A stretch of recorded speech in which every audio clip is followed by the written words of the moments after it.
Bonjour tout le monde! Aujourd'hui, je vais vous parler de minimalisme et de désencombrement. J'aimerais vous partager des conseils pour être constant et pour persévérer si vous souhaitez une vie qui est un peu plus minimaliste et si vous voulez du succès dans vos séances de désencombrement.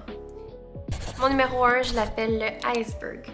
Souvent, quand on voit un iceberg ou un glacier, on voit seulement à l'horizon le tip of the iceberg, vraiment juste le sommet, qui représente peut-être 10% de la superficie totale d'un iceberg. Sous l'eau, sous le niveau de nos yeux, se trouve la plus grande partie, la partie massive du iceberg qu'on ne voit pas, qui compte pour à peu près 90% de sa taille. Tout ça pour expliquer en fait comment je vois le désencombrement. Souvent, on va désencombrer seulement le 10%, l'encombrement visuel. On va désencombrer nos espaces principaux, des livres, des crayons, du papier, des vêtements. Par ailleurs, on oublie le 90% qui est caché, où c'est le plus important selon moi de désencombrer. Dans le 90%, on retrouve le magasinage émotionnel, l'impulsivité, le FOMO, alors le fear of missing out. Ça peut être aussi des raisons de santé physique ou mentale, des croyances limitantes, la culpabilité, la pression sociale, la peur, une mauvaise organisation ou malgestion de vos choses ou de votre temps, de votre argent. Donc bref, ce sont des choses qui se retrouvent plus cachées, qui sont plus intérieures que extérieures, que visuelles, mais c'est des choses qui doivent être aussi adressées et désencombrées de notre vie. J'aime beaucoup les listes, j'aime beaucoup les défis, j'aime beaucoup les systèmes organisationnels et tout ça, selon moi, c'est vraiment utile, c'est important pour faciliter le désencombrement, pour faciliter the achievement ou la réussite vers une vie qui est plus minimaliste. Par ailleurs, ça a des limitations. Souvent, ces listes, ces défis et ces systèmes d'organisation ne vont pas adresser le 90% qui cause la majorité de l'encombrement dans la maison. Alors, l'important, c'est aussi de se focusser pas tant sur les choses qui doivent sortir de la maison, mais c'est sur les choses qui entrent dans la maison. Souvent, le problème, c'est pas d'avoir à se débarrasser de choses, mais c'est d'acheter moins de choses. Quelque chose que j'observe souvent dans des chaînes YouTube que je regarde à l'occasion sur l'organisation d'une maison, sur le désencombrement, c'est que ces gens-là font des séances cycliques à tous les mois, tous les 2 mois, de decluttering of their entire home. Oui, c'est bien de faire des séances de désencombrement qui sont régulières et souvent ça dépend d'où vous partez, combien de choses vous avez accumulées, depuis combien de temps vous faites ça. Par ailleurs, quand ça fait des années qu'on vise à avoir une vie qui est plus simple, plus minimaliste, plus désencombrée, ça fait pas de sens de passer des journées entières à toutes les saisons à faire un gros tour de la maison et à jeter des boîtes et des boîtes, à jeter ou à donner des boîtes et des boîtes et des boîtes d'items. Alors, c'est super important de travailler à ne pas amener ces choses-là à la base. Mon parcours personnel vers une vie qui est plus simple avec une maison désencombrée et minimaliste a commencé il y a quelques années et c'est très cyclique, c'est en montagne russe, c'est très ondulé comme parcours. J'ai accumulé beaucoup de choses dans mes 30 dernières années, alors c'est pas en quelques jours que je vais me débarrasser de la majorité de ces choses. Il y a des choses qui sont plus difficiles à désencombrer, il y en a d'autres qui sont plus faciles. Puis évidemment, je suis dans un autre stade de vie, on a beaucoup de choses à la maison parce qu'on a une famille qui s'agrandit. Donc c'est sûr que ça se fait pas du jour au lendemain. Par ailleurs, après quelques années, souvent qu'on est plus confortable avec le decluttering, avec ce mode de vie plus simple, de simplicité, de minimalisme, on devrait atteindre un genre de stade de maintien. Donc, où on declutter quelques petites affaires ici et là, à l'occasion, mais de faire des séances à toutes les 2, 3, 4 mois ne fait pas de sens selon moi. Ça veut dire que souvent, les méthodes pour prévenir l'encombrement ne sont pas efficaces. Alors, il faut juste faire attention. Quand on se trouve à faire des périodes de désencombrement qui sont cycliques, c'est souvent parce qu'on a trop de choses et parce qu'on n'a pas réglé le problème à la base qui se trouve dans le 90% là, du iceberg que j'ai mentionné. Mon numéro 2, je l'appelle le cadeau souvenir. Quand j'étais jeune, je voyageais beaucoup, beaucoup plus et j'aimais ça, ramener des petits souvenirs de mes voyages, des porte-clés, des petites tasses, des postcards, ça pouvait être des aimants, Et avec le temps, on réalise que c'est pas des choses qu'on veut garder à la maison, c'est pas des choses qui amènent nécessairement de la valeur parce qu'on réalise que c'est pas ces choses-là qui contiennent nos souvenirs. Ces beaux souvenirs et ces expériences qu'on a créées sont contenues dans notre cœur, dans notre tête, dans des photos et non dans ces petites patentes ou ces gadgets à 5 $. Tout ça pour dire que je pense que c'est plus important de favoriser les expériences au-dessus des choses parce que les expériences amènent beaucoup plus de valeur et en plus, elles n'amènent pas d'encombrement et n'utilisent pas d'espace dans votre maison.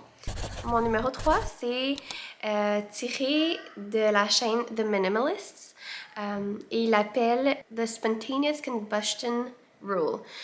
Rachel in Nourishing Minimalism. Il y a une règle sensiblement similaire qu'elle appelle The Poop Rule. Dans le fond, Rachel, il y a quelques temps, a eu un dégât de tuyauterie. Donc, il y a un tuyau de sewage d'eau usée qui a éclaté dans une de ses pièces de sa maison où elle entreposait plusieurs choses. Et elle s'est demandé, est-ce que je tiens assez à mes affaires? Est-ce que ces choses ont assez de valeur à mes yeux pour que je prenne la peine de les laver? Dans la chaîne de Minimalist, leur règle est sensiblement la même, où si votre maison ou une pièce prenait feu et que vous perdiez des items, comment vous sentiriez-vous par rapport à ces choses? Est-ce que vous les rachèteriez ou il vous manquerait jamais ou vous vous souviendrez ou vous ne vous en souviendriez même pas que vous les aviez. La question est vraiment à quel point ces choses vous tiennent à cœur et à quel point ces choses ont vraiment de la valeur. Mon prochain point, je l'appelle le coût silencieux. Et je me base sur le quote de Henry David Thoreau qui dit The price of anything is the amount of life you exchange for it.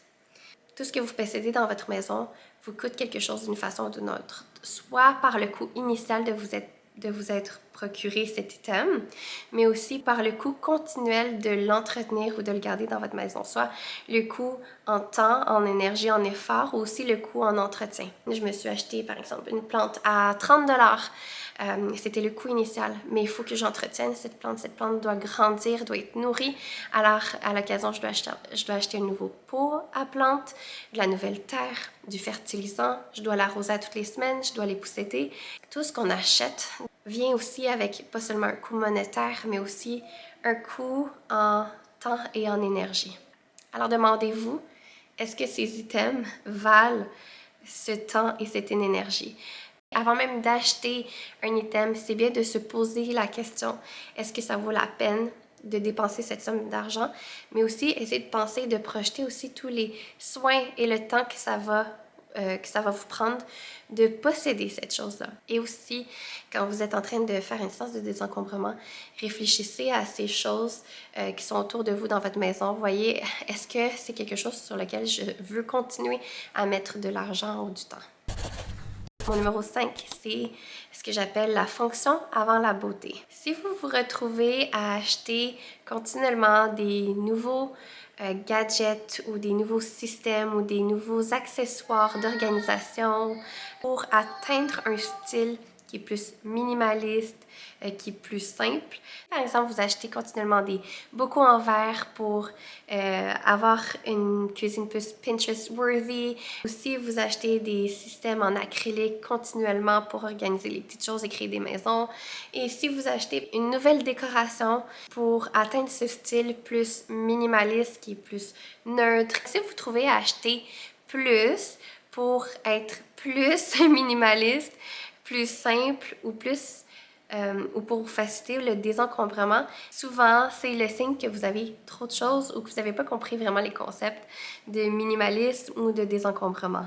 C'est sûr que moi, j'ai fait l'achat à la base de plusieurs systèmes d'organisation, mais si je suis portée à acheter d'autres modèles, d'autres types de systèmes d'organisation, souvent c'est qu'on n'a pas une bonne gestion de nos choses et souvent on a aussi trop de choses.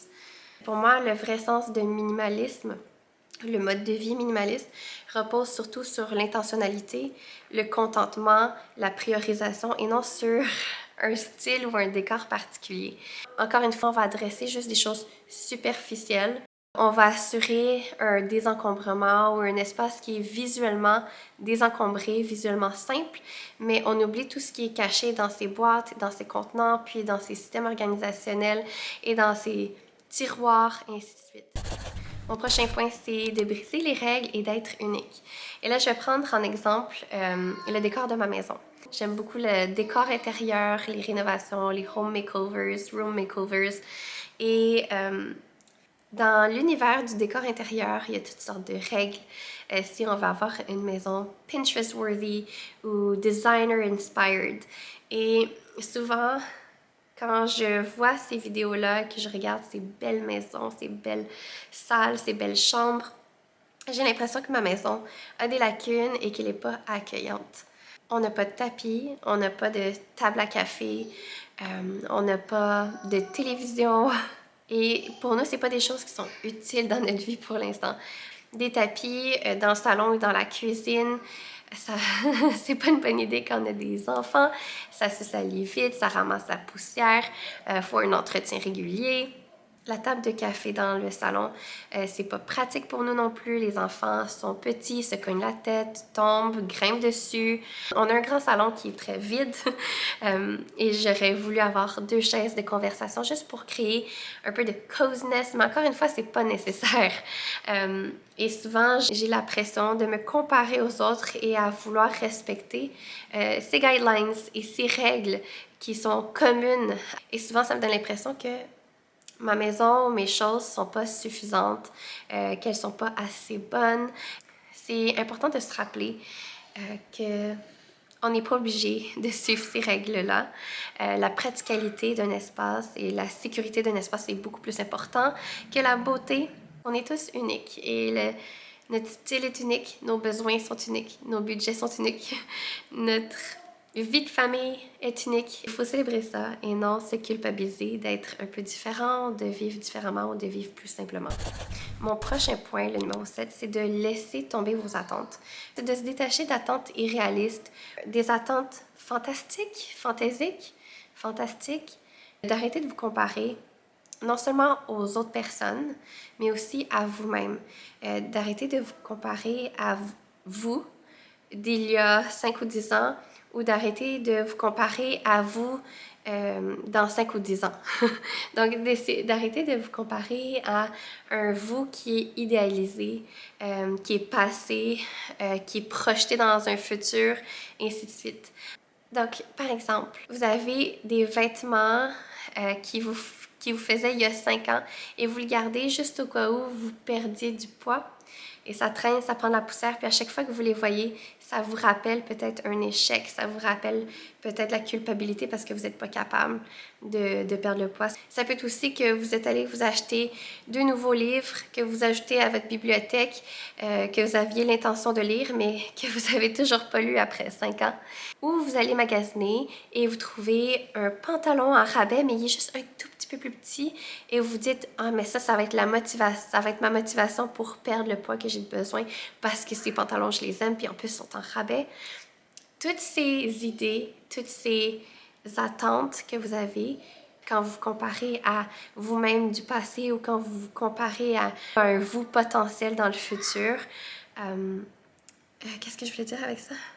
Ah oui, toutes ces pensées irréalistes et ces attentes irréalistes vous font acheter des choses que vous allez regretter, que vous allez éventuellement désencombrer, ou vous empêchent de vous départir de ces items qui traînent et qui ne vous font plus, qui n'ont plus de place dans votre maison, qui n'ont plus de place dans votre garde-robe ou sur vos meubles ou dans votre cuisine. Donc, si vous gardez des choses que vous n'avez pas utilisées depuis longtemps, que vous ne prévoyez pas utiliser bientôt, que vous entreposez parce que vous entretenez une idée ou des attentes peut-être irréalistes, bref, peut-être c'est le temps de s'en débarrasser. Mon numéro 8 s'inspire d'une phrase de Benjamin Franklin qui dit « A place for everything and everything in its place ». Alors, une place pour tout et tout à leur place. C'est pour dire que c'est important de réviser et de réfléchir à la praticalité de vos espaces pour voir comment vos systèmes fonctionnent. Est-ce que c'est des systèmes qui sont organisés, qui sont pratiques, qui facilitent votre vie, qui sauvent du temps ou Peut-être même que vous n'avez pas de système dans ce coin ou dans ce tiroir ou dans cette région de votre maison, que c'est peut-être le temps d'en créer pour facilement retrouver ou ranger vos choses. Et ça, c'est quelque chose aussi qui est important pour moi quand on fait un désencombrement. C'est aussi de réfléchir à comment cette section de ma maison ou ce tiroir ou cette armoire fonctionne. Est-ce qu'il y a trop de choses? Est-ce que ça devrait être déplacé ailleurs pour que ce soit mieux utilisé? Le fait de savoir où tout se trouve sauve non seulement du temps, mais aussi de l'argent en n'ayant pas à tout chercher ou à devoir remplacer ces items. Mon numéro 9, c'est concernant les juste au cas où.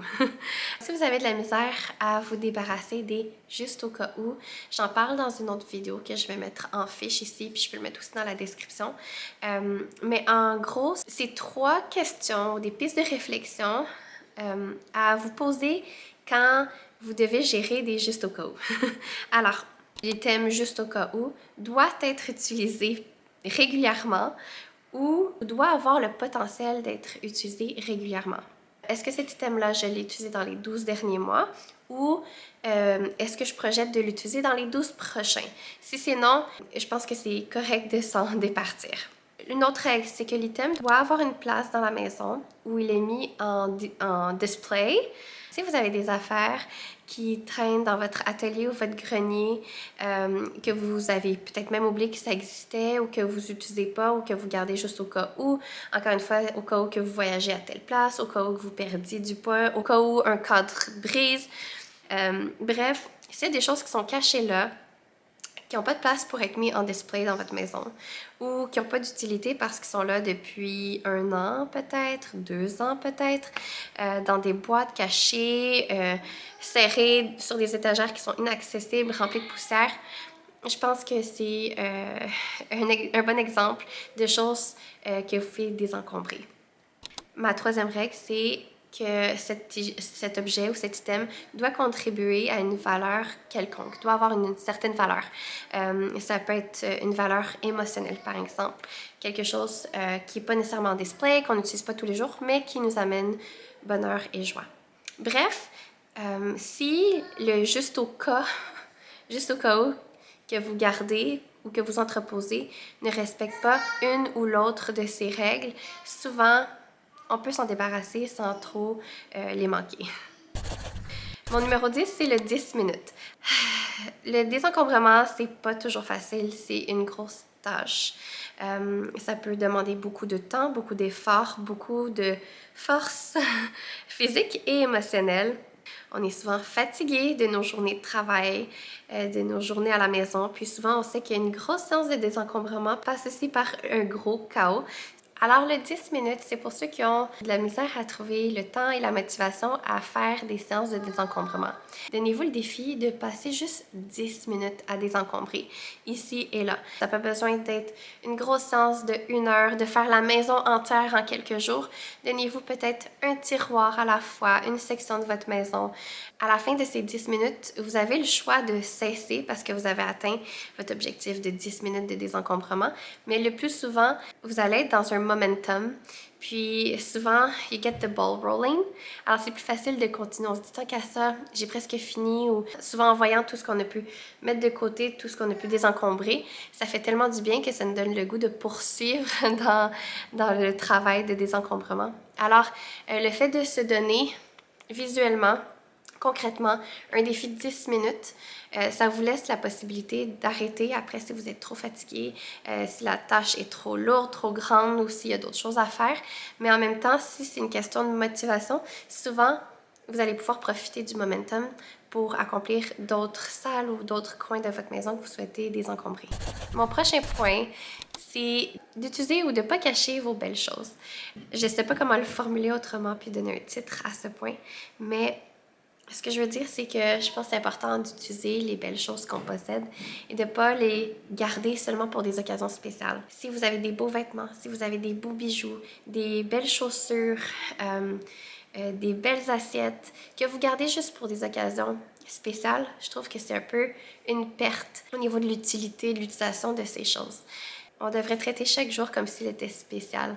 Une nouvelle journée, c'est une nouvelle occasion d'utiliser ces choses que je possède et que j'aime. Alors, n'ayez pas peur de sortir votre vaisselle, d'allumer vos belles chandelles, de porter des bijoux, de sortir une robe un peu plus chic.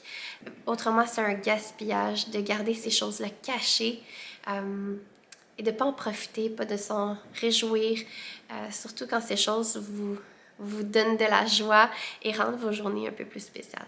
Alors, je pense que c'est important oui, de les mettre en valeur. Mon prochain point, je l'appelle « Thank you, next ». Peut-être par le passé, vous aimiez quelque chose et cette chose était utile et pratique, mais ça ne veut pas dire que maintenant, dans votre stade de vie actuel ou selon votre style qui évolue, que cette chose, vous l'aimez toujours et qu'elle est toujours utile et que vous devez la garder. C'est généralement plus difficile de se départir de choses qui étaient très chères ou des choses qui ont un attachement émotionnel. C'est là souvent où moi j'ai le plus de misère. Mais sachant que ces choses-là perdent leur valeur, tant émotionnelle que monétaire, en traînant dans le sous-sol, en ramassant de la poussière, en n'étant pas utilisées, c'est encore pire pour moi que l'idée de le donner à quelqu'un qui va vraiment profiter, qui va s'en réjouir, qui va l'utiliser.